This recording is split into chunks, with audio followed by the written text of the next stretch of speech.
We ready? Mm-hmm. Okay.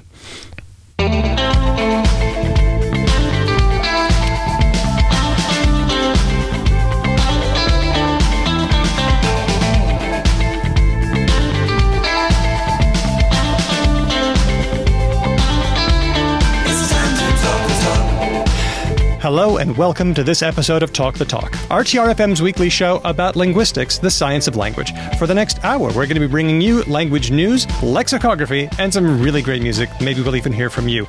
My name's Daniel Midgley. I'm here with Ben Ainsley. Good morning. And Kylie Sturgis. G'day, everyone. On this episode, we are buried under an avalanche of words, and we're trying to dig ourselves out. Covfefe happened. Wonder Woman has given rise to an ascendant Gynocracy. What about that spelling bee? We're looking at all the words on this episode of Talk the Talk. Words. I am telling you, there is so much here. And when I prepared this episode, I thought, there's just so much, we've got to deal with them all. But Daniel, do words really matter? No. Got and him. that ends the Got show. him. Let's go home. Bye. That Scene. question, I just didn't know on what level to approach that. Now, you know what? You actually made me think, maybe, could the answer be no? Let's do an entire show without words. Just click some buzzers. Welcome to the communication show. I will, however, say that my young daughter has now moved out of just saying ah, and she's now doing exotic sounds. What? Give us a rendition. The exotic sound of the day is the velar trill, and it sounds like this. Maybe a fricative, I'm not sure. But you go up to and say, oh, you're working on your fricatives. Go on. Go on. Linguist dad. You know he absolutely does, though, don't you, Kylie? I did. Yeah, of course. We got a fricative, honey. It's exciting. To which I That's great. absolutely That's great. presume there was, that's nice. Your turn for the nappy. Off you go. Were you at my house? No, Daniel, I know exactly how to respond to your linguistic nerdydom. That's true. You've been doing it for years. Well, before we, gyrate our way into the words, what's been happening in the world of linguistics in the week gone past? You know, we've been talking about language and politics an awful lot. It seems like sometimes all we do, although I try to wrench ourselves away from it. It's inescapable. In particular, we've been talking about freedom of speech. Indeed. We in fact have waxed lyrical on freedom of speech on a couple of our shows. It's a wonderful thing. Mm-hmm. And it's good that we live in a marketplace of ideas, and it's good that ideas can beat each other up so that the best ones win, as long as information can move around freely. Yeah, that sounds like a fairly vigorous underpinning of why freedom of speech is, not the worst. But I've said before lately that when people start talking about free speech, I cringe a little bit because I feel like they're about to defend something really terrible. It's becoming the I'm not racist, but... Well, I feel bad about that, right? Because I value free speech. Yep, absolutely. I am I would say, a staunch advocate of the free speech, but again... I say that now, and I've been saying it for a long time, but I say that now and I kind of go, oh, I kind of worry that people are going to be like, well, clearly he loves guns and hates women. Well, I feel like sometimes this free speech defense is a cover for being terrible. Yes, yeah. And so now I feel not reticent enough not to do it, Sure, but a little bit more reticent. I can certainly recommend a new book by John Safran. It depends what you mean by fundamentalist. Oh, Yeah. sounds tempting. And it's really good. Essentially, he doesn't go undercover, but he does go in depth with people from all walks of life. The far right, the far left, they're not quite sure, but they know that they're right and they have the right to say it. And he finds some fascinating things about culture, about how people use language, and certainly about Australian identity. That's really intriguing. So I'd highly recommend that. Johnny Saf does love himself a deep dive. He does. He absolutely does. Well, there's been a study about this defense of free speech and what it means. Okay. This one comes from Mark White and Christian Crandall of the University of Kansas. They published their results in the Journal of Personality and Social Psychology. They wanted to find out whether people who defend racist behavior on free speech grounds are principled, stalwart defenders of free speech, or if They're just racist. Just using it as an excuse. Well, let's just say that some people's support for free speech is a little bit convenient, Right, yeah, and totally. intermittent. Yeah. So what they did was they gave lots and lots of people the Henry and Sears Symbolic Racism 2000 test. Oh! The old H&SSR 2000 number. Yes, indeed it is.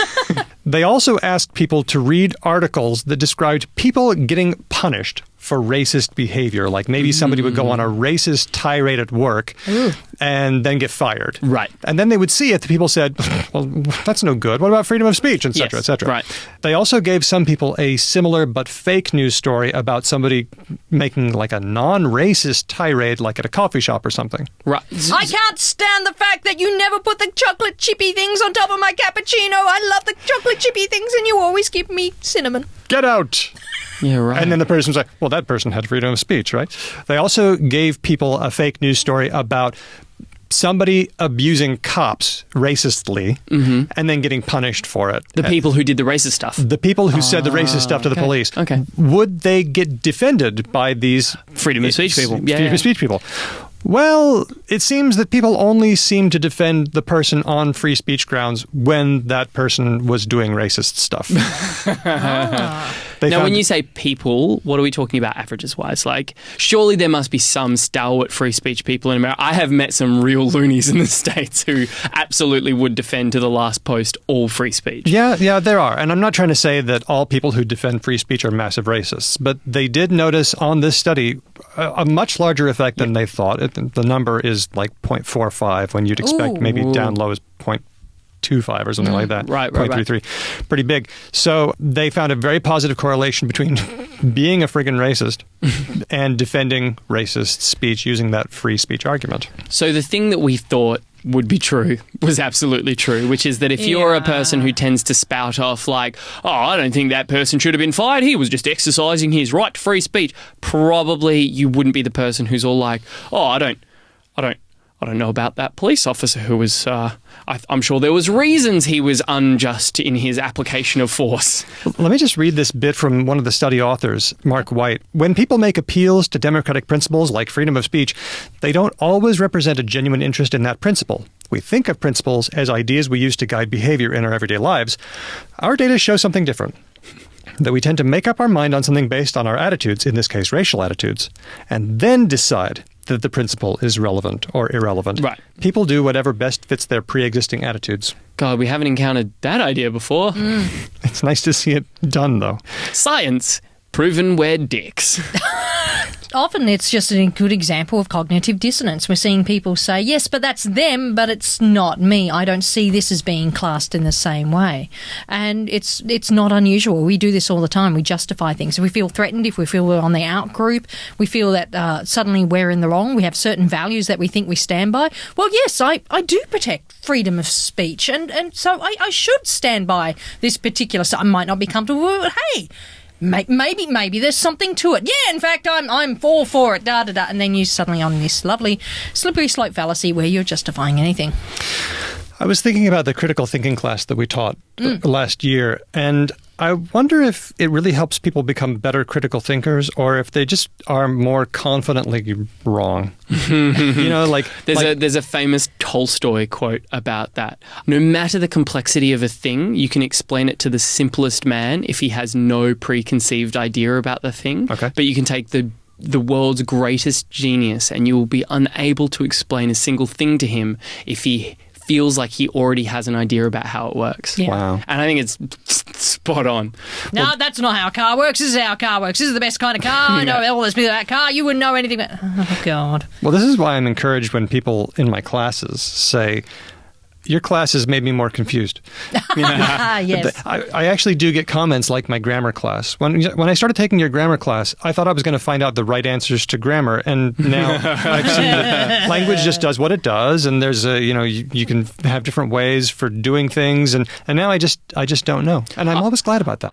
Freedom of speech, if you hear a person saying it, it's basically a dog whistle, except not by a politician, but they're dog whistling in their own kind of way, aren't they? I wish it wouldn't be that way. Maybe, I guess, if I could recommend something, and this is recommending it to me myself as well, making sure our principles are consistent is very difficult to do, and it's very easy for us to say, oh, I'm going to apply this principle now and not at other times. Maybe that's just something that we can self-examine. I think we worry about looking stupid if you look doubtful or if you look naive and going, oh, I'm not too sure about. Maybe I need more information. That's okay sometimes to do that. And on the freedom of speech thing, and I think our Patreon subscribers have probably heard a cut of us discussing it in some length.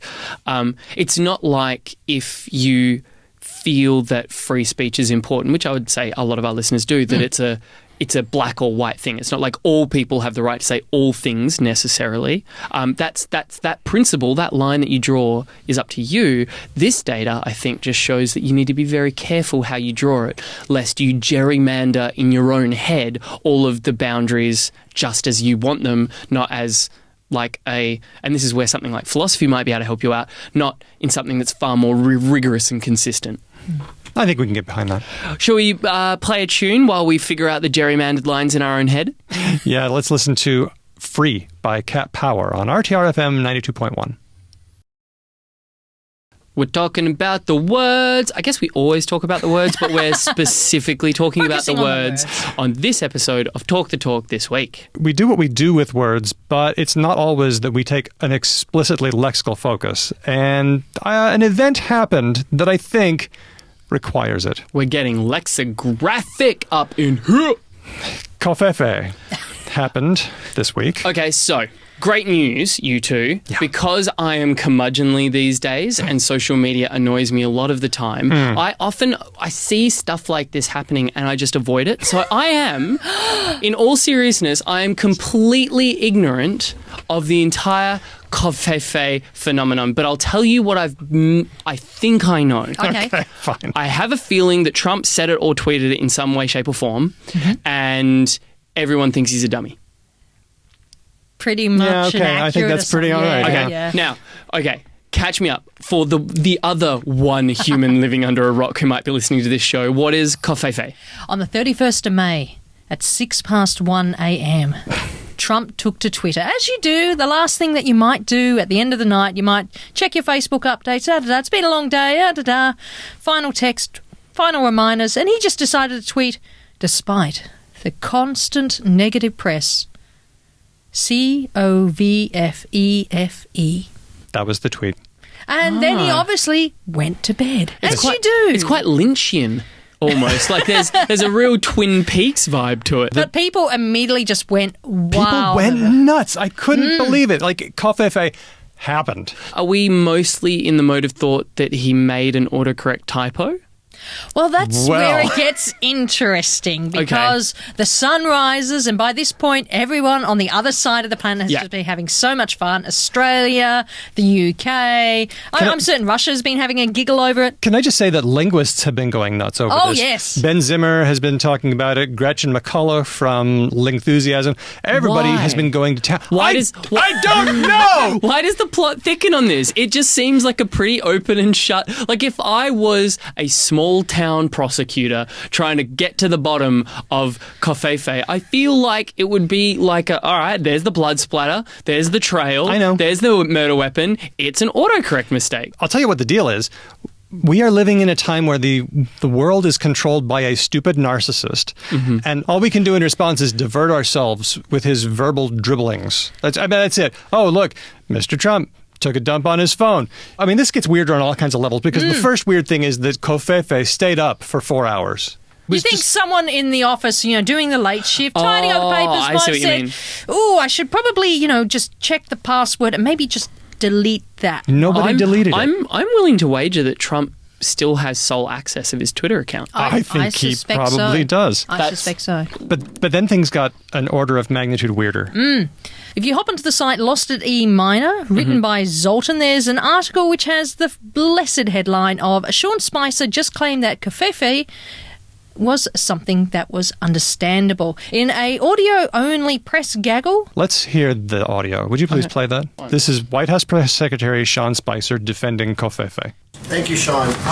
Do you think people should be concerned that the president posted somewhat of an incoherent tweet last night and that it then stayed up for hours? No. Why did it stay up so long? Is no one watching this? No, I think the president and a small group of people know exactly what he meant. Like, Sean, What do you mean? Blake. What does he mean? Blake. What is Covfefe? Blake. No, but see, you can't Blake. Itself. So now we've got the press asking, what is Covfefe? And I just can't stop pissing themselves laughing. He's like, yeah, seriously. He must have seriously. the worst job in the world. I almost, if he wasn't a terrible human being, I'd feel really sorry for him, but I almost do anyway. Like, imagine just fielding and trying to navigate the insanity that is managing the public image of President Donald Trump. When you know that he's just going to contradict you the next day. Yeah. Anyway, right? And you're going to be in the shrubbery trying to talk to a small group of people because you don't want to be seen in public near the cameras. Do you feel like at a certain point, Sean Spice is just going to get real zen about it? He's going to Trump. He's just going to start saying stuff. Know that whatever's coming out of Trump's mouth the following day is just going to completely disprove it. I just see him as a small, perpetually angry poodle, just sitting there at the front gate going... I forget who it was who said he looks like a man who's going to take a beating, and then he's going to take a beating again for not taking the first one well enough. So I don't know what's weird about this. You know, that Mr. Trump might actually be sending coded messages on his phone. Covfefe. Or he's got somebody to lie about, like, that it actually means something. Let's just remember this moment when we remember the Trump years. We'll certainly have Urban Dictionary remember it, who have got it down as Covfefe, noun. When you want to say coverage, but your hands are too small to hit all the letters on your keyboard. Okay, so originally the word was clearly supposed to be, despite the constant negative press, coverage, right? But if you want to say coverage, you type Covfefe instead. Basically, 5 things have to go wrong. You get the COV part right, but then you type FEFE and then delete the next letter. So it's got a Levenstein distance of 5. Oh, is that what it's called? It's called a Levenstein distance. Like, the distance between cat and bat is 1 because you have to change one thing. Oh, I don't know. I'm looking at my keyboard in front of me, right? Right. COV. You're there so far. Yep. E. I know. R. But the F's right next to the R. The F is next to the R, but it's not next to the E. I was just looking... Well, no, but it is. It's diagonally next to it. And when you're on a little phone... I'm not trying to make excuses. No, I get you. I get you. But this is definitely a doable typo. Explain the A. The A's just nowhere. Okay, is it coffee? COFF. That's what I thought. Despite everything, coffee. Yeah, I mean, as you said. That's what I thought. Yeah, is it a Twin Peaks thing? So all of this is going on last week, and I was just...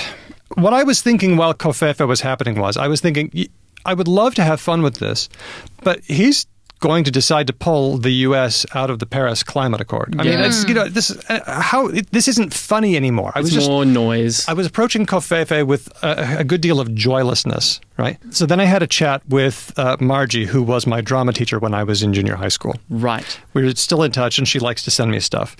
And she sent me a thing about Covfefe, and I told all the stuff that I was going through because of Covfefe. And she reminded me that it was good that we were laughing about it instead of crying about it. The crazy narcissist doesn't matter. What matters is our lives. Our lives are the show, and the show must go on. In that spirit, I'd like to sing a song about Covfefe. Oh no. There have been a lot of songs about Covfefe. This is my favorite. It's kind of classical. It was written by Rob Deemer and arranged by Jim Stevenson, and the sheet music says that it's meant to be sung bigly. So here goes. Despite the constant negative press, Covfefe. Thank you. Up next on Talk the Talk Linguistics, the musical. How do you say Covfefe? Oh, there's been so many you guys are saying it. different ways. That's the problem. A whole bunch of people are curve here. Well, let's see. We've got cov or cove, so that's one thing. Okay. Then there's fefe, or there's fifi, or there's fafe. Fafe. So that's Covfefe. I've heard Covfefe. That's at least 8 different ways to do it. I tend to pronounce it kind of foreignly, like Covfefe. That's just my way of doing it. But it's by no means clear. As Gretchen of Lingthusiasm points out, there aren't a lot of words that end in efe, right? The only one I can think of right off the bat is jefe, which is a Spanish loan word for boss. Let me think. Yeah, I'm not coming up with anything. Yeah, and then there's that V before the F. And they're such similar sounds. They are. In fact, David J. Peterson tweeted, voiceless F after voiced V, amateur. It's possible that we might see more Covfefe in the future. There seems to be a lot of corruption Fefe in this administration. Leak Fefe. Lots of leak Fefe. Fefe-gate. I think that Fefe might be this generation's gate. I would like to think so, but based on the show that we did on which suffixes work and which ones don't, I feel like it's not going to work. Does it mean anything in another language? Oh, yes. People were saying, could this be a kind of a Russian plot? It's a code word, which means, come on in, the water's fine. Sounds far too soft to be a Russian word. Yeah, I didn't get anything off of Russian, but Chris David Miles tweeted, the Covfefe plot thickens. According to Google Translate, Covfefe means I will stand up in Arabic. Oh. How exciting. Arabic doesn't even have any vowels. How does it do that? I don't know. It's the writing system doesn't, but Right. It is a bit of a stretch. In fact, the American Arab Anti-Discrimination Committee tweeted, we have received many inquiries over the past few days. We can unequivocally say Covfefe is not an Arabic word. Yeah. So I've come around. Covfefe symbolizes to me the way in which we are getting on with our lives with humor. Trying to make do in these troubling and dark times. And it seems to annoy them, which is, kind of a bonus. Shall we take a track? Yes, let's do. Let's listen to Sylvan Esso with Coffee on RTRFM 92.1.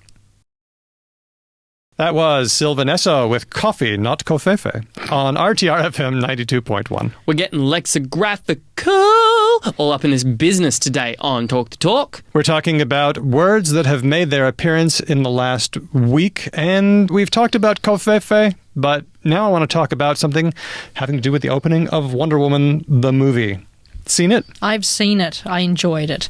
I thought that it could have used more women in the latter half of the movie, but let's face it, you didn't really get that many women on the front lines in World War One jumping over the trenches. There's a setting issue there. Yeah, my husband was saying, where's the nurses? They should put some nurses in there. And I was like, I don't want to see nurses getting blown up. It's bad enough seeing men getting blown up, World War One was uniformly terrible. Yeah. I'm pretty sure that it passed the Bechdel test. It passed the Bechdel test very well, certainly at the beginning of the movie. And we saw her as an independent, strong-minded woman. And, it was a nice little bookend of what she was like as a young person growing up. And I'm looking forward to seeing her in more movies.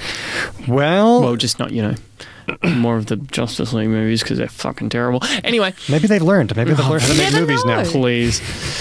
Well, the Alamo Draft House, which is a movie theater in Austin, Texas, just held a women-only screening of Wonder Woman. This is not unusual. I go to women-only screenings all the time. They have, girls' night out screenings, or they call it mums and bubs, and even though certain dads are welcome, it's mostly the mums who are going to be going with the babies. Totally. So, yeah. So, there was a women-only screening. Yes, and back on topic. I'm just going to go ahead and assume that a bunch of really terrible people kicked up a fuss. How could they not when they've been misandrized so much? Oh, they've been misandried up and down the wall. So the theater chain booked more women-only screenings. Yes, I love the double down. The double down is my very, very favourite response. Well, Bethy Squires in Medium wrote a terrific article. Alamo Draft House apologizes for starting Manpocalypse with women-only screening. Now, I love this because it combines two of our favorite morphemes. The man thing, as in man salmon and man bun,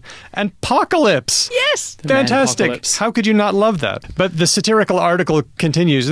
By the way, Manpocalypse wasn't why I loved this. Okay. We at the Alamo Draft House would like to officially apologize for our role in the end of mankind as we knew it and the ascendant Gynocracy that followed. Ascendant Gynocracy. That makes me feel really uncomfortable. Oh, but I love the idea of a Gynocracy. 2 people filed civil rights complaints. Nice. Really? Nice. One guy was Albany Law School professor Stephen Clark, who's a law school professor? Yeah, he's a gay dude. What? He says, okay, I'm just in shock now. What? He says, we have to deal with the bachelorette parties that come to the gay bar. They're terribly disruptive, but if you forbid women from coming to a gay bar, you're starting down a slippery slope. It's discrimination.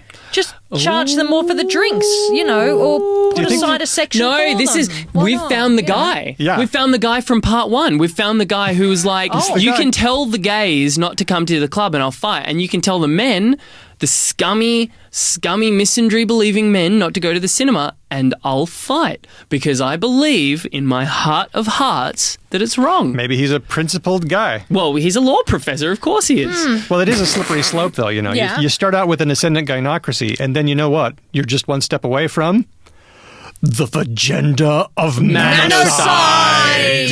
Yes! Okay, So- now that's one I'm quite looking forward to having a checkup on every 4 years. Have we achieved the agenda of Nanoside? No? Let's work harder. Let's go, women. I'm glad that some men, are finally caring about equality. Now, maybe if they can extend that to other areas, then that would be really great. Unless, of course, their defense of equality is convenient. Yes. In which case... Totally. Also, just want to reaffirm the double down. Love it. Love it, Alamo Theatre. I love your work. The double down is my favourite response. Ascendant Gynocracy. It's coming to a theatre near you. This summer, the looking forward to Gynocracy the will sequels. ascend. Shall we take a track? Yes, let's do. This one is Abby May, Feeling Like a Man, Looking Like a Woman on RTRFM 92.1. Do you guys hear that? What? Here one. Shh. What are we listening for? It's the silent dread that accompanies Word of the Week.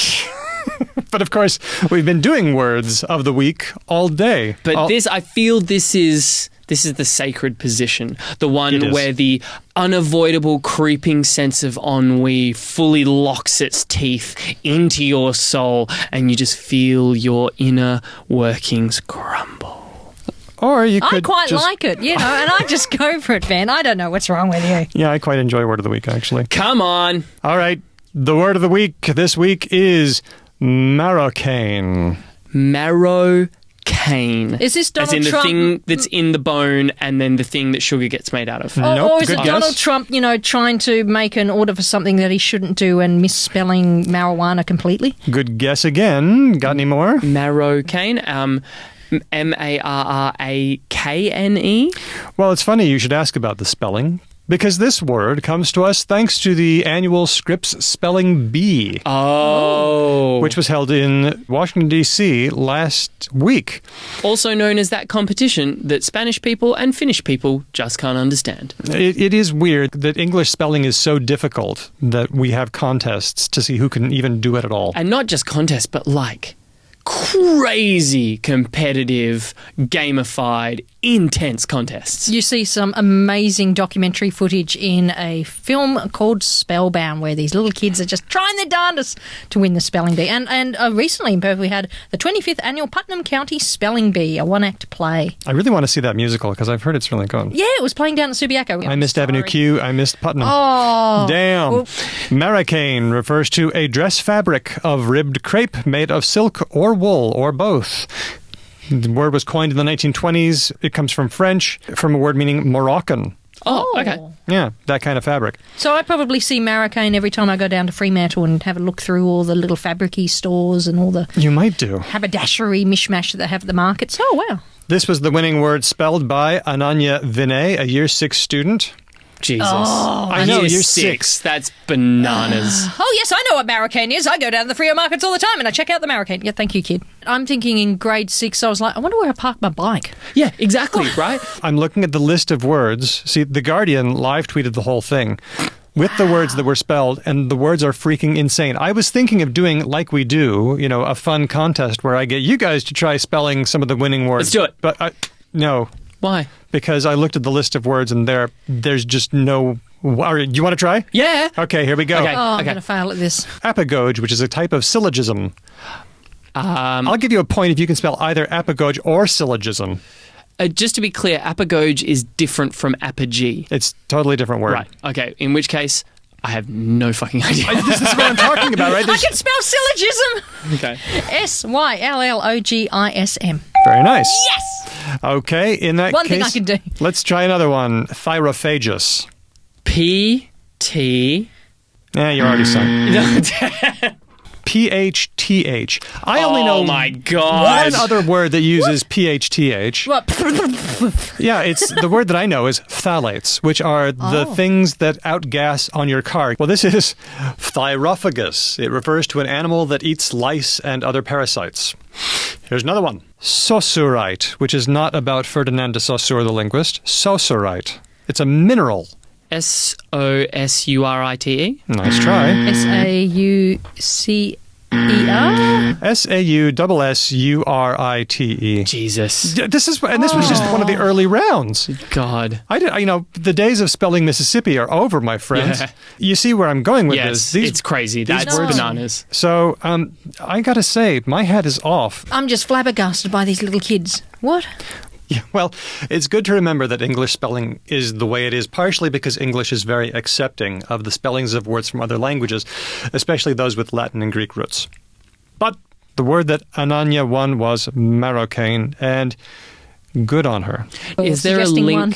that the Spelling Bee puts out where you can test yourself against the words? Oh, yes. There is a test online, and you can find that on our blog, talkthetalkpodcast.com. Why don't we put the call out to our listeners to see who amongst them is the, just informally, best speller?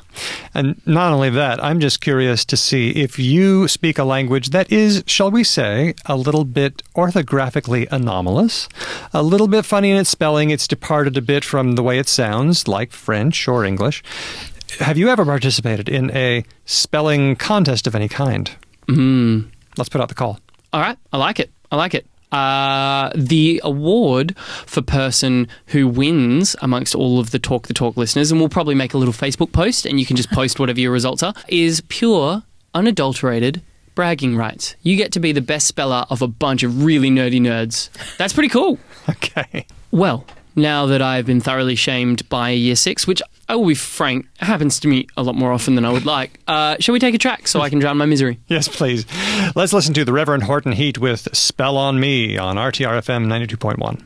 Kylie and I need to get out of here, but Daniel will be hanging around to take your brags if you've done really well in the spelling contest, or just have a chat. You can give him a call, 9260-9210. Why not give me an email, talkthetalk@rtrfm.com.au.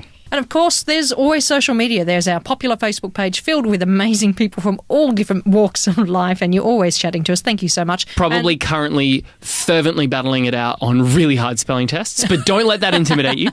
And of course, there's places like Twitter as well. Don't forget, you can hashtag RTRFM or talk RTR. Spell on Me by the Reverend Horton Heat on RTRFM 92.1, where you're here in the closing minutes of Talk the Talk with me, Daniel. Lots of Covfefe going on. Graham sent us an email saying he's off for a Covfefe. He says, great show, thanks. As soon as it's finished, I'll be off to my hippest barista for a Covfefe. I fear coffee is going to become permanently known as Covfefe. Well, I don't know. I think that Covfefe is a linguistic bubble, right? Even the big words that we use all the time can disappear. I mean, look at lol. Right? LOL. We thought for sure that was going to change English forever and that nobody would ever use English the same way again. Now nobody says lol. Everybody says haha. So even big words that are super prominent at a certain point in time really can disappear. I think that Covfefe is one of those little bubbles, and that's what we do. We document the bubbles here on the show. Although, maybe if you want to use it, if you want to make it, distinguishing, you could refer to a Covfefe as like, maybe a coffee that you feel like having when you're feeling a little frivolous. Like you feel like a little something extra. I don't feel like a coffee, but I might go for a Covfefe. Andrew gave me a phone call and wanted to say hi to Sam, Daryl, and G. He says, why are so many descriptive words binary and polar? They're black and white. They're up and they're down. There's on and then there's off. There's hot and there's cold. They're in opposition to each other. Why does it always seem to go that way? And I think that's a really interesting question. I mean, does this reflect a human tendency toward black and white thinking? Well, I don't know about that, but let me just tell you something about what I know about words and how they work. And it goes like this. When we define words, we do so in opposition to other similar things. I mean, if you're writing a dictionary definition about, I don't know, let's just pick the board game Monopoly, right? The first thing you do is you say Monopoly is a kind of, and then you name the class that it belongs to. So monopoly is a kind of game, right? That's the first thing you do when you're writing a definition. And then the next thing you do is you distinguish that from other things that are also in the game category. Monopoly is a game in which you move things around rather pointlessly and it's not very fun. And you lose all your friends.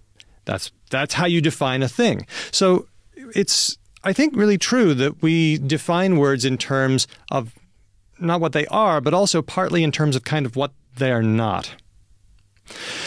So hot is not cold, and cold is not hot, and that's why we have them. Now, Andrew asked, are there threes? And the answer is kind of. I mean, there are rare cases, and I also think that threes are not stable. You know, a chair with 3 legs, a stool, is stable, and it's unstable with 2 legs. But I think a word is stable with 2 definitions, 2 pairs like this, and I think that groups of 3 are kind of unstable. Here's an unstable group of 3. There was hither, then there was thither, and then there was yon, or yonder. Hither and thither, we know where they went to. We now have them as here and there. You know, here is near me, there is near you. Used to be that, you know, here was near me, there was near you, and then yonder was somewhere else, away from both of us. And Spanish still does have this distinction, but English has lost it. Yon or yonder doesn't really get used very much. We only see it in things like way over yonder, if we're trying to be kind of funny and sound like somebody from a regional area. It does exist, by the way, in the word beyond. The yon in beyond is actually our old friend yon from long ago. We also used to have 3 kinds of first person. Now we just have 2. We have I, if there's one of us, one of me, and then there's we, if there's 2 of me. But it used to be, back in the Old English days, that we had 3. There was ich, if it was me. There was we, if there were more than 2 of us. But if there was 2 of us, it would be wit. I think that we should bring back the wit. I think that, you know, just the 2 of us would be a good sort of way to go. We do have trinomial pairs, things like tall, dark, and handsome, and Tom, Dick, and Harry. But of course, those are not quite the same thing, really.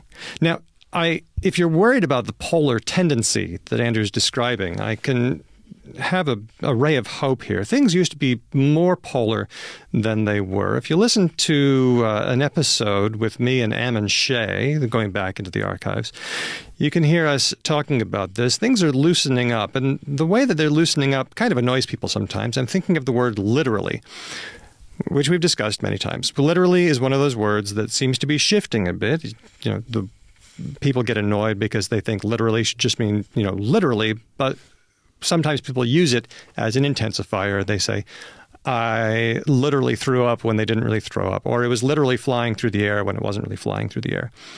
Well, that's okay, because literally used to be a binary, on, off, and now it's not. Now we can use it by degrees.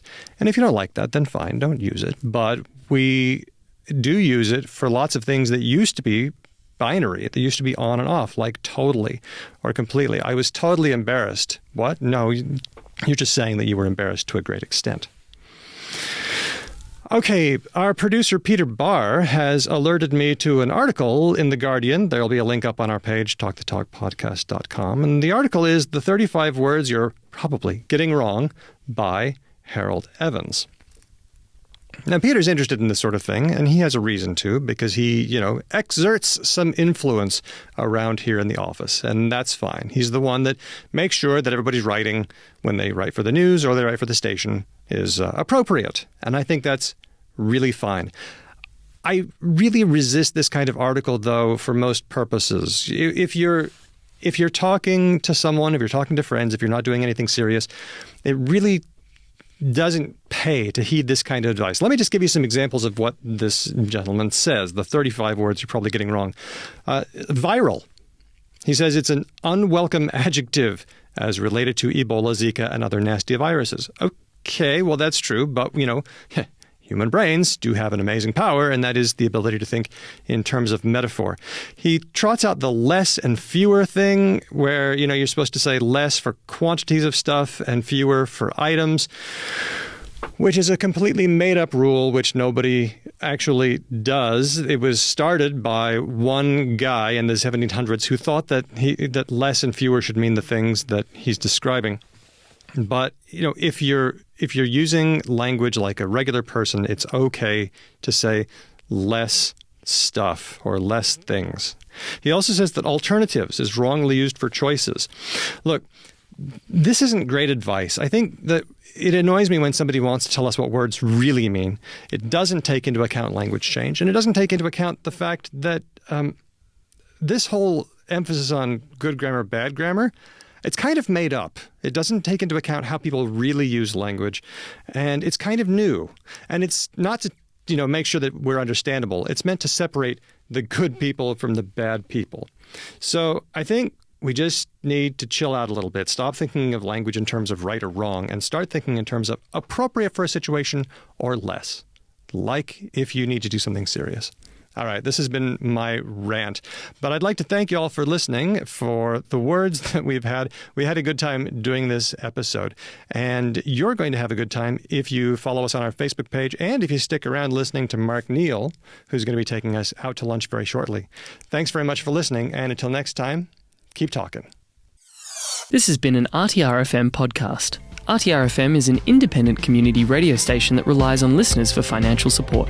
You can subscribe online at rtrfm.com.au/subscribe. Our theme song is by R Trees, and you can check out their music on rtrees.com and everywhere good music is sold. We're on Twitter at TalkRTR. Send us an email, talkthetalk@rtrfm.com.au. And if you'd like to get lots of extra linguistic goodies, then like us on Facebook or check out our Patreon page. You can always find out whatever we're up to by heading to talkthetalkpodcast.com.